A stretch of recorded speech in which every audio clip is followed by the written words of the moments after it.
Hey again, everyone. Hope you're having a good day. We're gonna get back to working on this thing. Today I want to continue what I was talking about in the previous episode.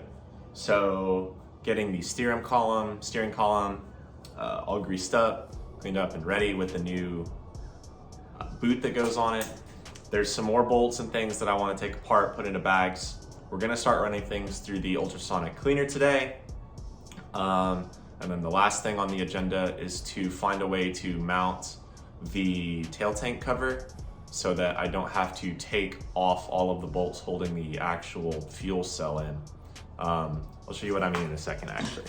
So if you look at the tail tank cover, you can see that I've already taken off this bolt, but the bolts that are bolted to the actual fuel cell are also what's holding in this tail tank cover, which I don't think that's a good idea, because then every time I want to take the tail tank cover off to inspect the pickup, which is on the back of the tank, or maybe assess these lines or anything, I have to take basically the whole thing out.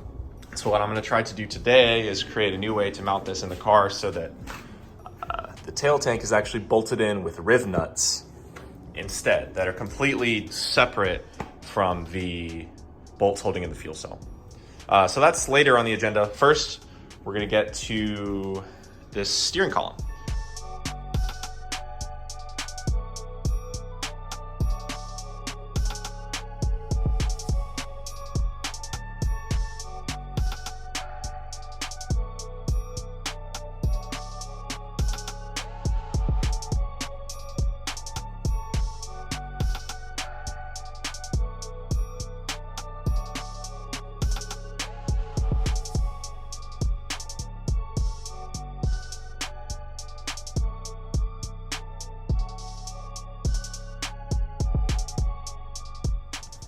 All right, as far as the steering column goes, this is the end result. These hose clamps are kind of annoying.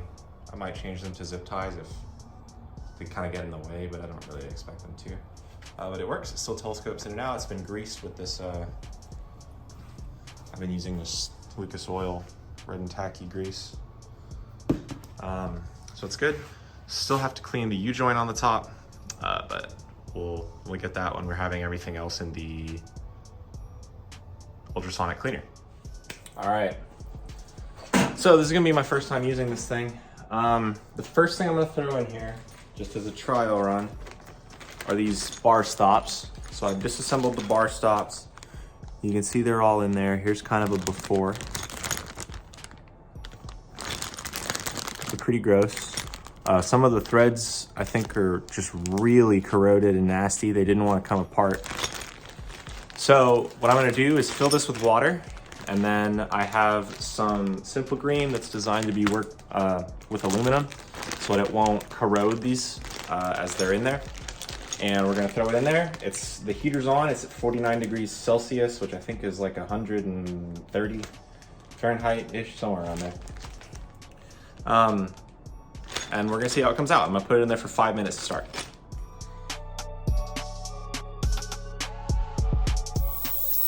Okay, it's running. It sounds pretty terrible, I'm gonna be honest. Like, if I was a dog, I would hate this. But yeah, we're gonna come back to it in a couple minutes and see how it comes out. Okay. That's 5 minutes up. Let's see if we've made any progress here. Okay, the water's a lot grayer. Okay. I can definitely tell some of it has come off, actually. What I'm gonna do is empty out this water, put it in again for another 5 minutes with fresh water, and we'll see what happens. Okay. So these bar stops have just gone through their second 5-minute run. One thing that I was worried about was that the Sharpie would get rubbed off as it was in there, just because of the way the ultrasonic cleaner worked. But I don't think that's happened. So I haven't had a good look As far as getting the water out, my technique has been you open the lid and then kind of just choke it off so none of the like stuff can get out. And then just dipping it over.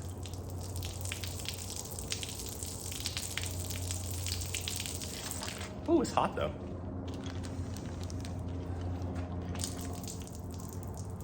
The heater does work for sure. These are pretty hot.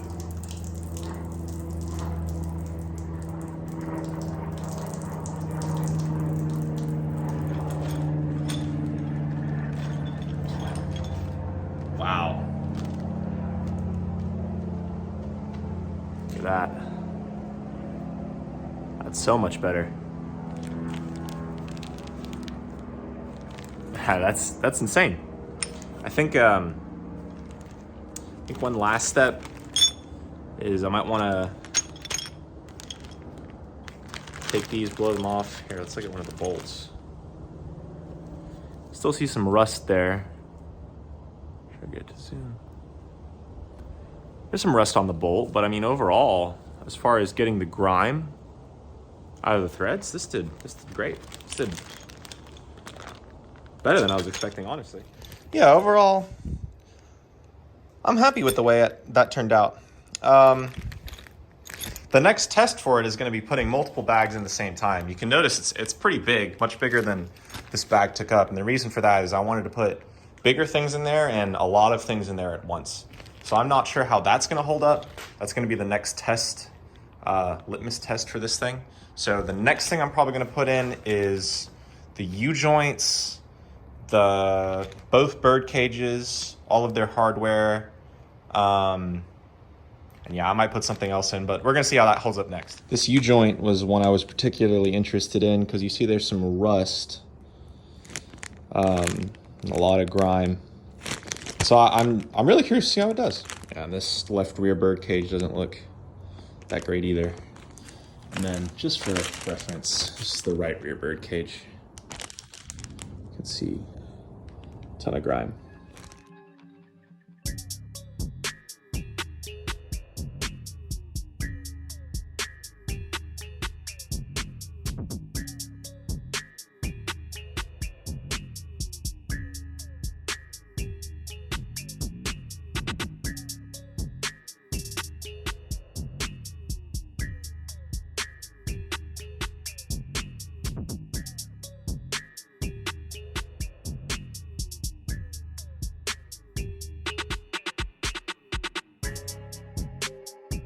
All right, so I know the time lapse didn't really show well what was happening, but basically I got all the other bolts out except this bolt because this bolt was not held with a wrench or like with a normal hex bolt on the other side.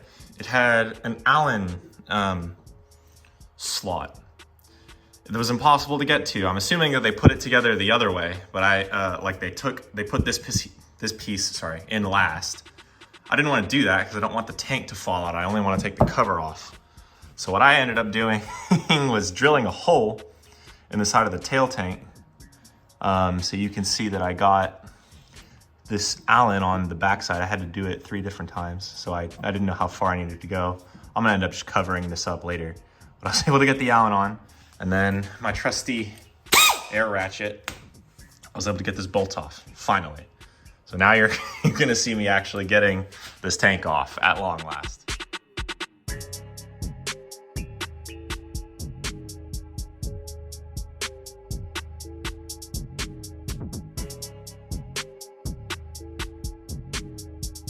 Okay, last issue is this hose, actually.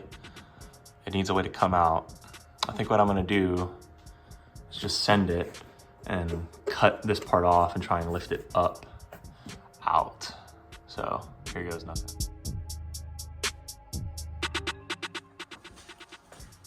All right, I quickly deduced that was not going to work. So I'm actually just going to take off that fitting. This is definitely not the right way to do it. But I don't have any actual caps, and I'm probably gonna end up replacing all of these anyway.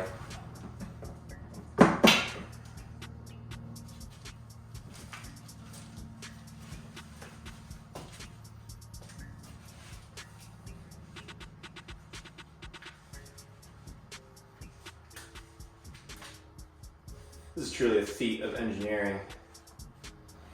You know, rubber bands, paper towels. All right, here's my new hurdle. This tank can't come off, or the cover can't come off. That's the fuel pickup. It wraps around the slit in the tank cover. So this pickup line has to come off, unfortunately.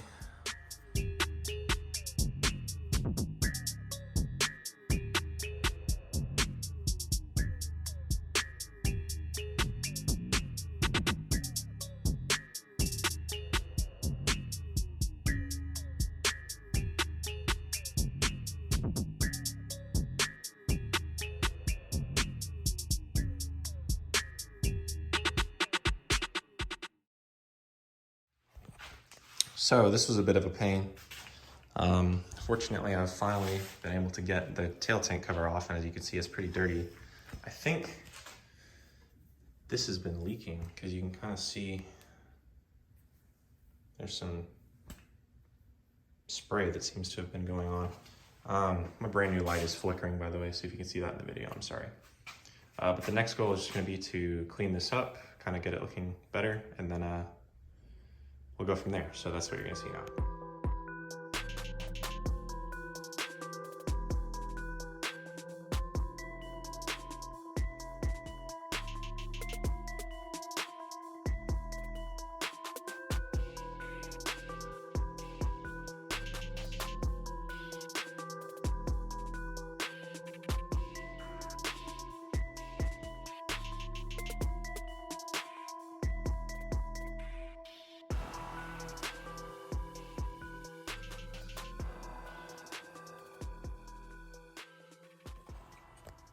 Okay, so I don't have like a spare toothbrush.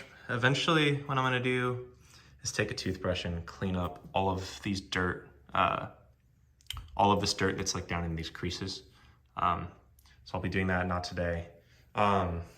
This works. I was able to make sure that you're able to get the cover on and off. So that's good. One thing, if you race micros or sprint cars or anything, I just want to know, how do you drain the tank? Obviously, I'm thinking you could just have like a siphon pump that you put in here and drain it into a tank, like a secondary tank off the car. I was thinking you could have like a T-fitting down here, and like just connect to that and have a siphon pump that ran off that. Then you know. So just let me know if what you do or what you think would be best. I will probably, if there's no better suggestions, probably just end up getting like one of those handheld siphon pumps and pumping directly out of this back into a methanol jug. So that's pretty much it for the video. I don't think I ever showed you guys the end result of these things that went in the ultrasonic tank the other day. This is the U-joint. There's some rust water that I can just wipe off, but overall, I know it's still a little rusty, but functionally, like the actual mechanical part that's moving in there looks so much cleaner. This is so much freer than it was earlier, so that was good. These bird cages came out pretty nice too. They're obviously a little dented and stuff, but I think they came out all right. I think this is the right rear cage. So the only thing that I noticed while doing this, was it this one? No, that one was good. This left rear bird cage, the bearing in it's just really notchy and gross. So I'm gonna have to replace the bearing in that cage, along with the bearing in this hub, which I had told you guys about earlier. It spins, but it's just not super free like I would want it to be. So things that still need to be done on the car before it's ready. Changing those two bearings in both the cage and this right front hub. I gotta clean all the rod ends. All of these miscellaneous bolts need to go through the ultrasonic cleaner as well. And then one thing I wanna do, looking at these lines, This is the breather line. This just needs to get replaced with like a one-way check valve or something anyway, with the 6A fitting. But I don't know, what I'm thinking of doing is also just replacing all of the lines and fittings with proper AN fittings and stainless steel lines, just because I don't know, I don't know how this stuff has been used in the past, and I think the stainless steel looks better. And some of these push cap fittings, I think is what you call them. They're not AN fittings. And so I don't know how prone those are to leaking. Obviously we had a leak that was down here anyway. So those are the things that still need to be done to the car. I have this chain down here, which the front sprocket's still on, but I don't know how to get it out of this chain guide without breaking the chain, which I could break the chain. I want to clean the chain and re-lube it, or just soak it in oil. But I don't know I don't see a way to take this apart like I have seen with some chain guides. So I might just end up having to break the chain anyway to get it out, and then have to put it back in. Another thing real quick, I know I'm just kind of rambling here. The motor mounts for this car don't actually have one of those like rod ends kind of where you can adjust the spacing of the engine.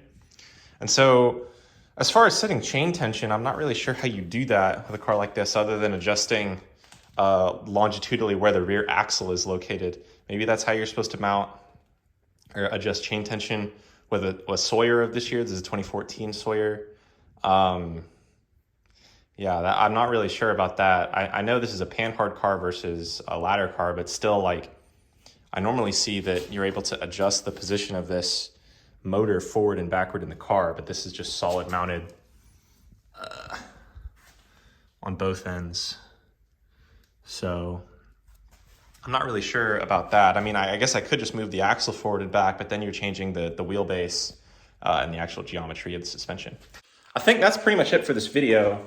I know it's been a little bit longer and kind of all over the place. It's taken several days for me to do this just because it's been cold in Texas too, so I haven't really wanted to go in here. I bought a propane heater so that I could spend more time in here.